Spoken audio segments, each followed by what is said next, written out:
Hi Virgo, this is Jav. Welcome po sa ating channel. By the way, Virgo, this is your timeless gabay tarot reading. Gamitin ang reading na ito bilang gabay lamang. Tandaan Virgo, ito po ay Jana reading.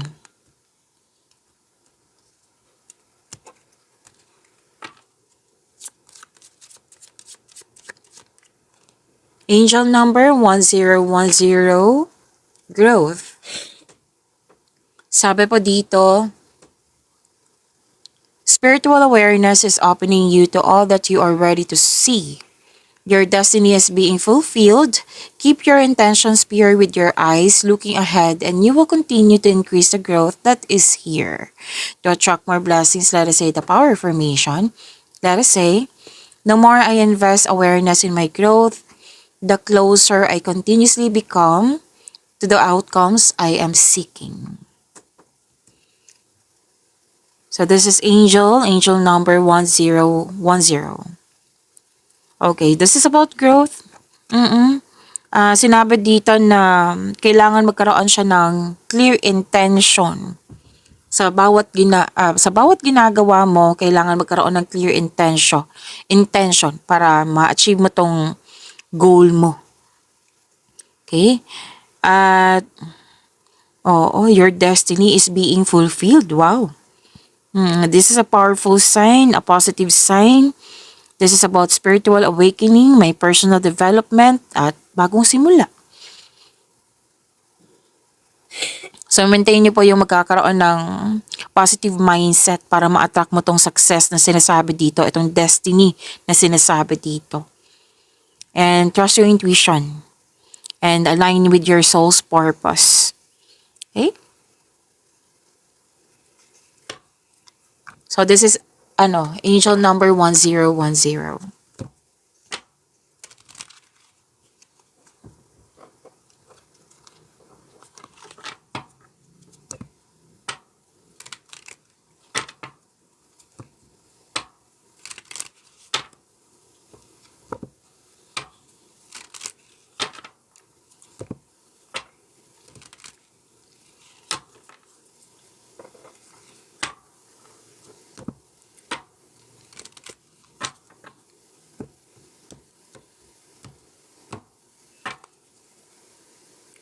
Maraming salamat po sa mga hindi nag-skip ng ads. Subscribe na po kayo sa ating channel at click bell notification para updated po kayo sa bagong video natin. Para sa mga gusto magpa-reading po, comment po kayo ng personal reading and check my reply sa comment section.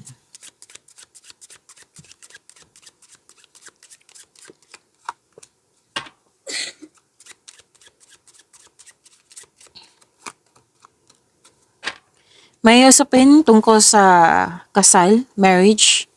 Pero din po, bagong pasok sa relasyon.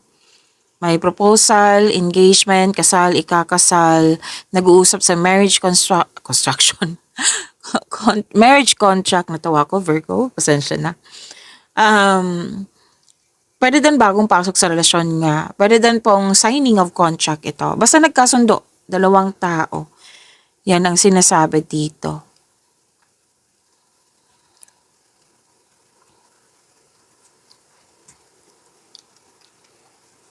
At may bonding dito at yes, a bond or agreement po ito. Nagkaroon ng pagkakaisa.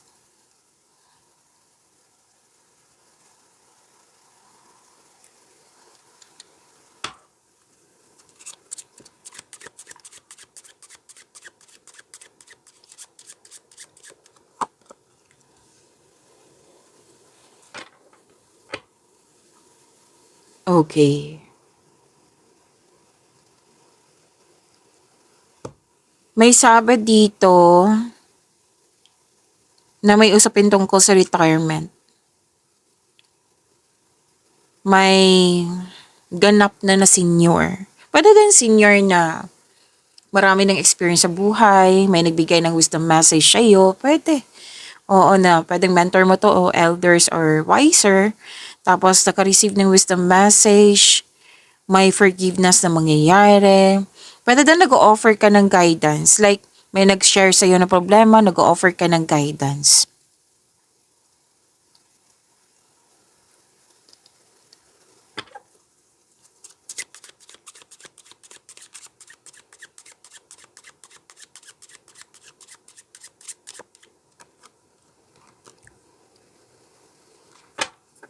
Wow, makakatanggap kayo ng pera, oh. Pwedeng mana ito, pension, retirement, or masaganang ani ng buhay. And pwedeng may nanalo. Yes, may luck ako nakikita dito, LUCK.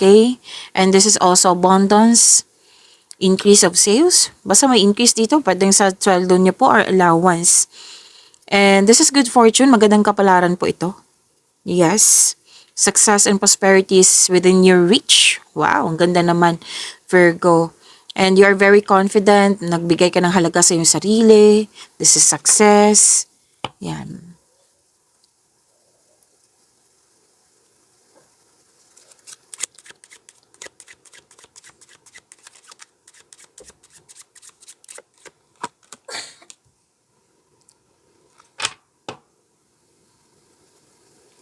Okay. May sabi dito na may lalaki dito na older male na malapit sa iyo, pwedeng relative na kausap mo or na-miss mo siya. Pwede din po na naalala mo yung nakaraan at na-miss mo yung tao. Tapos, may ano dito, may realization like may situation na kailangan nang i-accept. Tapos may isolation ako nakikita dito and may feeling of abandonment na iniwan. At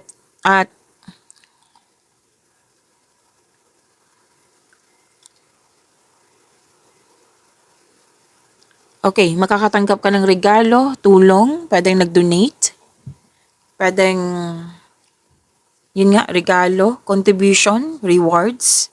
Kasi this is the act of giving and receiving. Okay?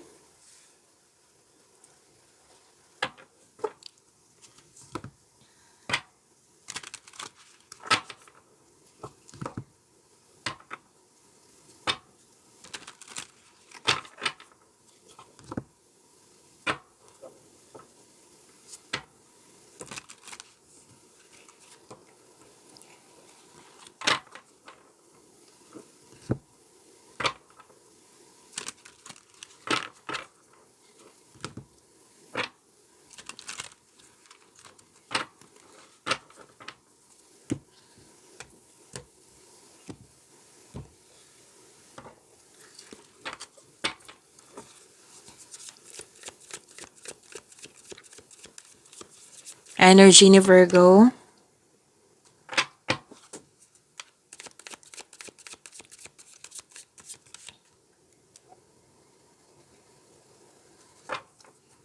Virgo, andito din yung isolation. Gusto mo mapag-isa para makapag-isip at makapagpahinga. Pwede naghanap ka ng solusyon sa inyong problema, sagot sa inyong mga katanungan. Soul searching. Yes.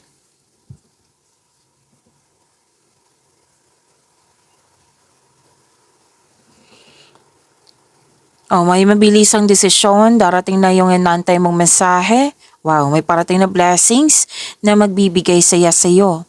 Maaari din may travel, dalawang card mismo nagsabi dito. Or isang bagong tao na darating sa iyong buhay.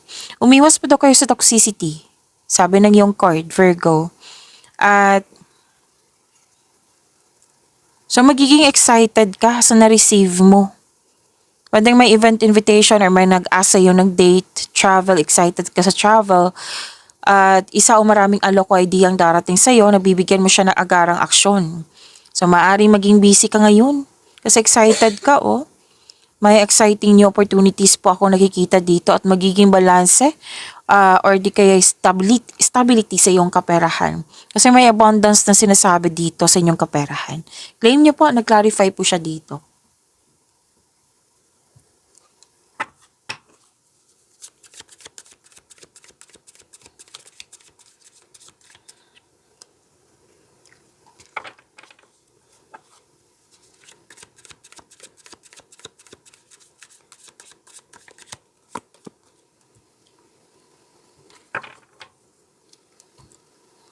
Sa career and money niyo po, may celebration, togetherness, napatayo yung bahay or any kind of structure. May natapos, may achievement. Yes. kasiyahan,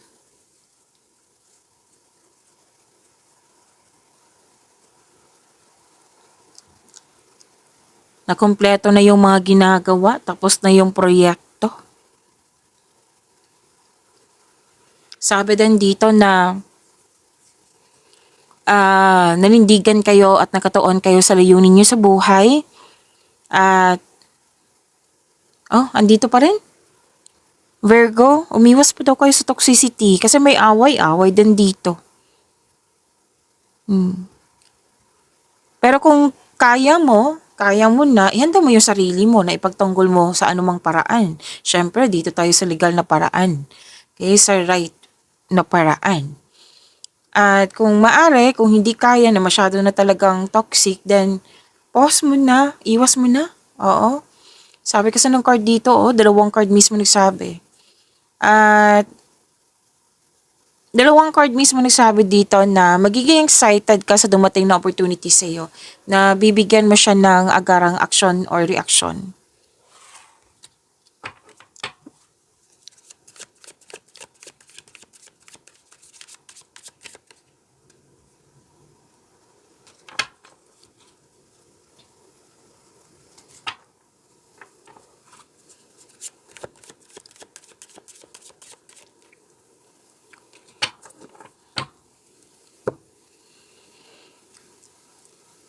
Virgo, huwag niyo kalimutan na mag-subscribe sa channel natin at click yung bell notification para updated pa kayo sa reading natin.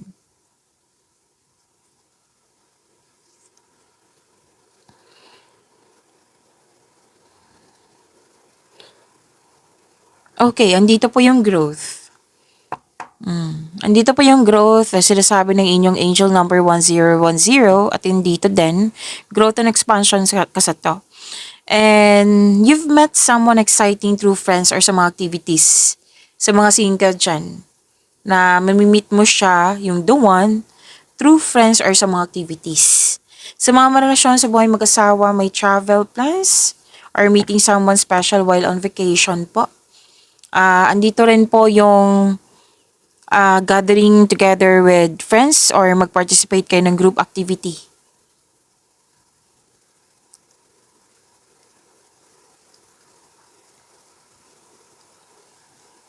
At sabi din dito na matibay ang inyong relasyon. May date pa rin dito. After ng tampuhan, may date. Kasi may nakita ko ditong tampuhan or hindi pagkakaunawaan na kahapon. So magkakaroon ng date, mag-uusap kayo. Sa mga single dyan, dalawang card mismo nagsabi dito na handa na kayong pumasok sa buhay pag-ibig. Makaka-receive din kayo ng magandang balita or may bagay na matutupad.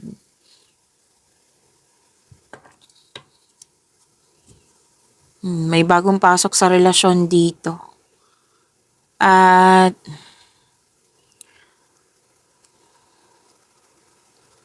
okay, para sa mga single, you should take a chance on love. Huwag kang matakot ma-in love ulit.